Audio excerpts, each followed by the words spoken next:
আসসালামু আলাইকুম গাইজ, আমরা এখন মাইক্রোফোন নিয়ে আসছি। নতুন মাইক্রোফোন S24 আলট্রাতে কীভাবে লাগাবো আমরা আজকে আপনাদেরকে সেটা দেখাবো। প্রথমে আমরা বক্সটা আনবক্সিং করলাম। আনবক্সিং করার পর এখন আমরা এটা টিপ দিয়ে এরকম বাতি জ্বলবে। ধরিস এদিকে এদিকে এদিকে ভ্লগ মানে ভ্লগ চলি গেল রে। এই দেখতে পাচ্ছেন আমরা এখানে নিচে একটা সুইচ আছে, চাপ দিলে এখানে আপনাদের বাতি জ্বলবে। তো এখন আমরা ওপেন ক্যামেরা অন করব প্লে স্টোর থেকে। এদিক নিয়ে আসি, দেখান। যতই জানুক আবার আমরা জানিয়ে দেবো। এই যে ওপেন ক্যামেরা সার্চ দেবেন। এই যে আমি ঢুকে গেলাম ওপেন ক্যামেরা।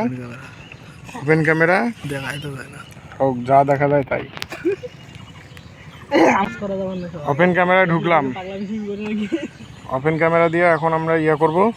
আসসালামু আলাইকুম গাইজ, দেখতে পাচ্ছেন এখন যে মাইক্রোফোনটা দিয়ে আপনাদের সঙ্গে কথা বলছি এটা হচ্ছে আমাদের K9 মাইক্রোফোন S24 আলট্রা দিয়ে আমরা আজকের ভিডিওটা শুট করতেছি। তা আপনাদের দেখাইলাম যে কিভাবে এই মাইক্রোফোনটা সেটআপ দেওয়া লাগে। তো গাইজ, যদি ভিডিওটা ভালো লাগে থাকে অবশ্যই একটি লাইক, কমেন্ট, শেয়ার এবং প্লিজ সাবস্ক্রাইব করে দিবেন। ধন্যবাদ।